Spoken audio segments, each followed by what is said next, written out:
All right, for today's video review, we're going to be taking a look at Transformers Generations Wreck and Rule Collection, MASTERDOMINUS. Yeah, this is our next fossilizer here that came in the Wreck and Rule collection. This one was, of course, packed with Leadfoot, who I just took a look at in my last review. And yeah, this is our first fossilizer that actually doesn't turn into a dinosaur. It turns into a mastodon. Kind of a funny name there. MASTERDOMINUS, who turns into a mastodon. It's a clever name, a little strange, but still clever. And yeah, you know, it makes for a pretty nice mastodon skeleton mode here. What's interesting is this is actually a pretty significant retool of the Ractonite mold, and I'll take a look at the two of them together in a bit, but it introduces some new parts here. So even though it does have a lot of the same parts as Ractonite, it also has some new stuff. Obviously, you know, the biggest among those is the mastodon head, which of course has not existed prior. But yeah, no, I think it looks pretty good. You know, just it's amazing how just like changing the length of a couple of the legs here and adding a new head really does kind of make this look like a completely different creature here. But yeah, in terms of articulation, obviously, since it's a fossilizer, it has a pretty decent amount. The head here is on a swivel. I find that a lot of the peg and hole connections on this guy feel just a little bit too loose for my liking. It definitely seems like there's a bit of mold degradation going on there, since they've done, you know, versions of this mold and the Paleotrex mold so many different times. So you know, it's a little looser than I'd like, but it's not like too terrible. At least it can, you know, stay in relatively decently. But yeah, there's a swivel there. There's a hinge right here. The mouth itself can open really wide and just look absolutely horrifying, as if you know, as if a mastodon could unhinge its jaw like a snake to to eat creatures. So that's pretty much it for the head. I mean, I guess the tusks can also swivel, but you know, that's not, I don't know. I guess you can count that as articulation. Really, we could just rip off half of his face there. Really, it's just like if you want it to look a little bit different, like if you wanted them to stick down, I guess you could do that. I think that pointing forward is probably the way that they look the best, but you do have some options there. For the front legs here, they have actually introduced a new piece here that kind of extends the front legs, because on Ractonite, basically it attached at this point here. So swivel at the base here, hinge, swivel in that connection there, hinge right there, hinge right below that, and then nothing at the feet. There is, I guess you could call that a waist swivel, although I don't know. I mean, I guess you could probably get some good poses with that if you just move it like kind of subtly, but can rotate there. The hips, of course, are on swivels and hinges out to the side. Peg connection for a swivel there, knee right there, and then a sideward facing ankle tilt. The tail can hinge up and down a little bit, and then the little tiny tip of the tail can hinge up and down a little bit. So, you know, pretty decent articulation here, as is pretty typical of the fossilizers. But yeah, no, I think he looks pretty good in this mode. I think it definitely works. In terms of size comparisons, just for the standard one, here he is with Kingdom Sideswipe. Just for a bit of fun here he is with Big Convoy, just so you can see another kind of, you know, mastodon-esque transformer. I guess he's more of a mammoth, but truthfully, I don't really know much of the difference between mammoths and mastodons, but, you know, I still think that that looks pretty cool there. And then for some other elephant transformers, here he is with Power of the Primes, or Titan's Return. Yeah, Shuffler, and then the little Arms Micron elephant that came with Transformers. Well, it's Transformers Prime Wild Rider, but it was the Japanese version. So what is that called? Transformers Arms Micron, the little, yeah, maybe I even already said Arms Micron. I just forgot that was the name. But yeah, no, I think that they look kind of cool together, just for some other elephant fun. Here he is with Leadfoot, the figure that he comes packaged with. I've made a few edits to the chest on my Leadfoot here, but still, overall, that's pretty much what they look like. And then for the big fun shot here he is with all the other fossilizers. Let's bring on Skelevor and Paleotrex and whatever his name was, and Ractonite. And if you counter, here's vertebrae, and here's wing finger, and then let's squeeze in spindle there in the back. So we've got quite a big number of fossilizers here. I didn't really feel like transforming transmutate because I don't really feel like transmutate really fits in with the crowd, even though technically that figure is also a fossilizer. But yeah, we've got quite the pack here. The only one that I'm missing is the repaint of vertebrae Dracodon, and some people don't even count them because they don't actually do the whole fossilizer thing. They just kind of are straight transformers that turn into the turn into skeletal dinosaurs. But you know, I think they're a pretty good-looking group, all things considered. And then, real quick before we move on to transformation, let's just take the rest of these guys off and then show him off specifically with Ractonite, so you can see, you know, where the actual remolding parts happen and what's reused. So basically the main body is pretty much the same. They actually have done a bit of remolding on this body, even though it's the same kind of design skeleton. It is a bit different. Like if you can actually look, like the shape of the body is a bit different. I mean, if you angle it correctly, it's got this kind of a bar going through the middle, which maybe is just a structural thing. I'm not sure why they added that, but they've also changed the shape of the shoulder blades here, so it's not, you know, not the same, you know, because this one was kind of implying that the leg kind of continues on up into here like the skeletal leg, whereas this one, the whole leg is here, so it's kind of moved the orientation of like where the leg is implied to actually attach to the body, which is kind of neat. The spine piece, I think, is the same. It's hard to tell, but I think it's the same. It kind of makes this one look like it sticks up a little bit more just because the actual spine piece where it connects to this back piece is different, because this one does not have the extra little spine pieces there, so his kind of cuts off right there, but that piece is different. The back piece here, I'm pretty sure is the same. That seems like it's the same piece, just with paint in different places. The tail piece is the same, although obviously to make the, you know, mastodon tail shorter here, they just didn't include the little extra tail extension bit here, so his kind of just ends in a peg. The back legs entirely, I think, are the same. They seem to be the same mold. The head is obviously different, and the neck piece that connects it is different.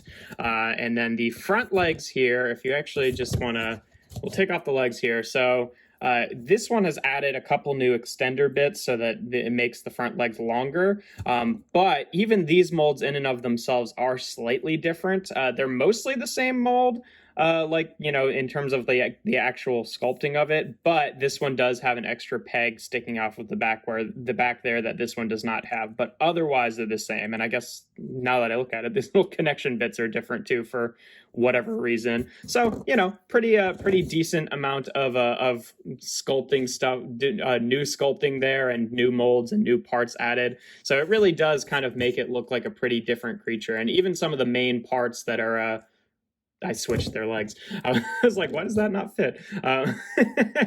Even some of the main parts there, like the bodies that, you know, look mostly the same and function the same, do have a bit of different stuff going on. And there's even still a few more remolded parts in robot mode that we'll get into. But yeah, otherwise we can pretty much just get on into transformation. It's obviously very similar to Ractonite, but it does have some new parts there, so it is different in some ways. I usually, with this mold, because you can, I usually like to move one part over at a time, just because I feel like it makes it kind of easier rather than just like completely taking it apart and putting it back together.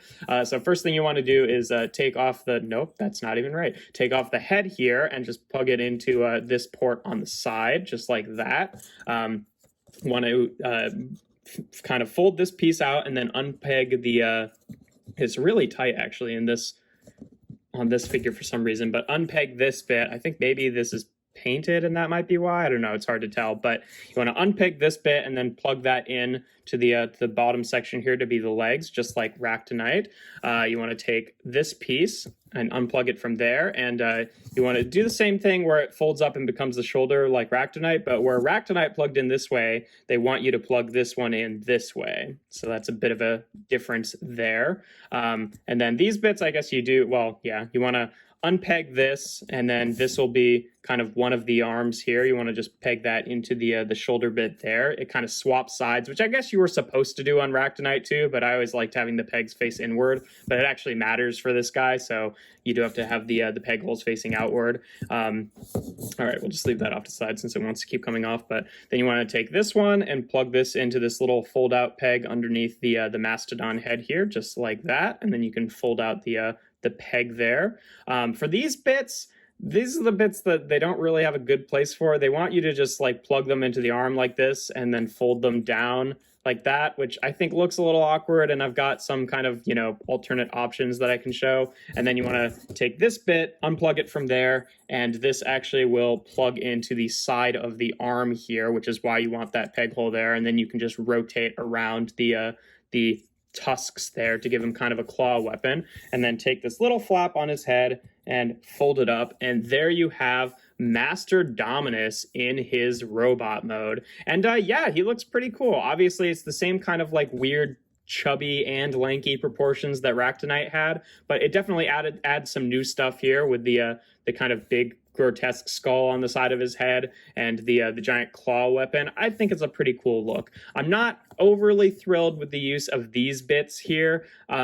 There's a few alterations that I like to make to this, which is, you know, part of the fun of fossilizers is that you can kind of customize it, since it's a lot of just like unpegging and repegging stuff. So it's like you're not really breaking much by moving things around. Personally, I like to take these bits and plug them onto the back of the legs here, just to kind of get them out of the way so they're not, you know, like visible in robot mode. I mean, they're visible from the back, but they don't really mess with articulation too much. And then another thing that I like to do is I like to unpeg this arm, actually open the mouth and plug it in like that, just because, I don't know, it just fills out the look a little bit more, and I think it's kind of a cooler look. But, you know, it's nice to have a few options there. There's other things you can do with these bits. That's where I choose to put them, but you know, if you wanted to, you could like extend the legs here and make him like super kind of freakishly tall. If you wanted him to have like really, you know, kind of different proportions than Ractonite, you could do that. I don't think that looks especially good because he's just like a lot of leg, but you know, you can do that. You could similarly do the same thing with the arms and make his arms a lot longer. I think that's another, you know, decent option. You know, it's nice to have a bit of variety here, so you can do whatever you want. You could, I guess, if you want, just extend one arm and make it super long and have like a, I don't know, a giant flaily arm kind of approximating, you know, kind of a trunk there, I guess, if you want. If you wanted to do that, you could even plug it into the top here and just kind of store it. You can't really fold it the other way because the way this piece is angled, it doesn't really peg in that way, but you could peg it in like that and just, you know, have it stick up that way as just an extra bit of like shoulder armor that is kind of trunk-esque, even though, you know, obviously he doesn't have a trunk in the Skeletor. Why do I keep saying Skeletor? Skeletal Mastodon mode, because there aren't bones in in an elephant's trunk. But, you know, you could do that. Personally, like I said, I like to keep them on the back of the legs just to kind of get them out of the way. But it's nice to have a few different options there. In terms of articulation, obviously it's very similar to Ractonite. His head is on a ball joint here. Really, you mostly just get a swivel there, and it is a new head too, which is kind of nice. It's a lot bigger than Ractonite's head, which kind of gets in the way in the Mastodon mode, but it's not too bad. The shoulders here are both just pegged in at the shoulders, so they can swivel by virtue of that, and then this one can hinge out to the side, and then has that separate hinge down there, a bicep swivel, a double jointed elbow, so you get a pretty good curl there, but really you get a pretty decent curl just from the one elbow. Obviously the hands are like kind of not really hands, so you know, that's a thing, but that's nothing new for this figure. And then this one, same thing, swivel there, and then the double jointed elbow. The hips can go forward and back. Obviously they can go back a little bit less if you have those bits plugged in, but you know, otherwise they can go back a pretty decent amount. Out to the side, has a thigh swivel there. hinge at the knee that gets about 90, maybe a degree or two less, and then the ankle tilt there. So still pretty decently posable, as most of the fossilizers are. But yeah, no, in terms of comparisons, we can get onto all the fun stuff here. To start off here he is again with Kingdom Sideswipe, just so you can see for that average size deluxe. You know, pretty average deluxe height there. Here he is again with Leadfoot, who he comes packaged with, again with my little edits there, but you know, they look pretty cool together. Yeah, I didn't really talk about this, but he is now a wrecker, you know. He is another wrecker fossilizer here, which is fine. I don't know. I do like the kind of splash of color that the shiny Wreckers logo gives him, but you know, I'm just gonna put him with all the other fossilizers. I don't really care what faction symbols they have. Here he is again with the two little, I didn't really feel like transferring Big Convoy, sorry, but here he is with the two little elephant mini cons. Unfortunately, just because of the way his hands work, there's not really a great way for him to actually, you know, hold them as weapons in their weapon modes. I mean, I guess you could like plug him in like that.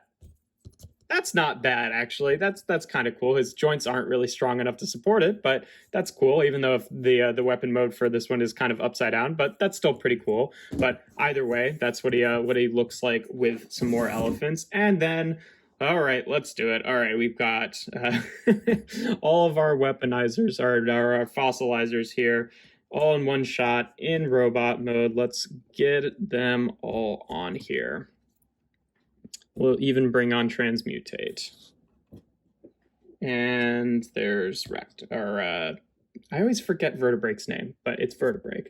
There you go. So yeah, that's what the full team of fossilizers looks like together. Obviously, I don't usually put Transmutate with them, but still pretty cool look there. And then let's take another specific look at, you know, how he differs from Ractonite, the mold that he's, you know, shares the most parts with. I mean, I guess him too, but you know, that's pretty much the same mold as Ractonite with just the one difference. But yeah, so you can see just like how changing a few of the parts here really changes the look. Still overall the same kind of, you know, silhouette, obviously different heads here. His is a bit bigger and a little bit less bony than Ractonite's was. He also has like everything in this middle section here is remolded. And for doing the weapon stuff, I mean, you don't have to do this for transformation, but you know, it still does do this. It's a little bit less useful, I think, for weapon modes doing that, because his head doesn't actually have a peg on it like Ractonite's did. So you're not really getting the you know, ability to extend that any further, but it does still do that. And then also, you know, because you don't have to do this for transformation, I should show off that his legs do detach from that peg connection, even though you just leave them attached for transformation. But yeah, that's pretty much what they look like together. Otherwise, you know, a lot of similar parts with just some slight remolding, and then obviously a lot of the very different parts. But that's how the shoulders kind of look, even though same bit, but it's just flipped the other way. So cool. But yeah, no, he's a pretty fun figure overall. I guess, do we have one more comparison? Oh yeah, let's bring him on with the other, specifically the other Wreck and Rule collection guys, so you can see them all together. Again, you know, I'm not going to buy the other Wreck and Rule sets just because like they're all repaints of figures that I already have or don't want, and they're not even like really recontextualized as new characters. So these were the only two sets I was interested in picking up, so I'm not going to complete the hammer or the mural there, but I think that's good enough for me. Definitely some nice new additions to the Wreckers and some nice new additions to the fossilizers, but yeah, not a ton else to say about him. I mean, obviously, there's the whole thing with like all the different weaponizing bits that you can do.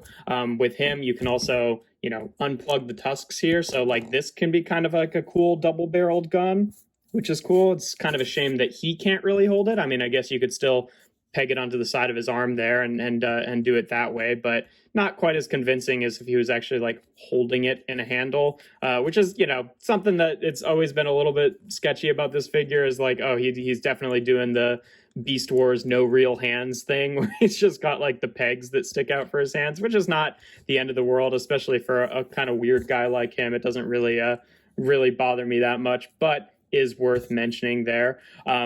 But yeah, no, there's some fun stuff you can do with the extra, the new bits for all the weaponizer stuff. It's kind of a shame with all of the fossilizers that we never got a retool or a repaint of Wingfinger, because that guy surprisingly has a number of parts in him that are like actually pretty useful for the for like making combined modes and stuff like that. For one, I mean, he comes with the combined mode head, right? So like I've never successfully been able to combine more than like 3 of these guys at once to make a very good looking robot mode. I'm sure if it's been a while since I've tried, so maybe I'll try again now that I've got the 2 new and presumably last fossilizers. I feel like they're, now that we're moving into Legacy, they're probably done with the fossilizers here.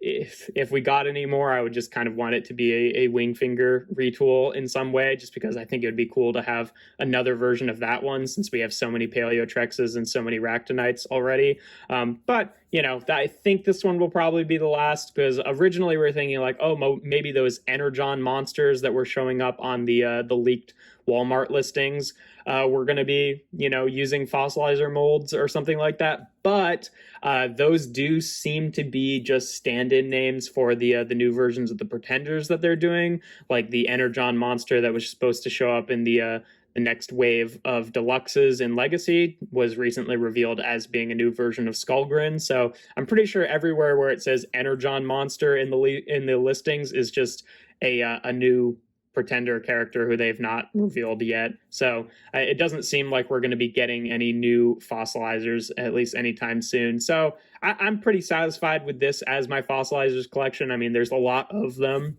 and really it's just like, reusing the same 3 or 4 molds a bunch of times.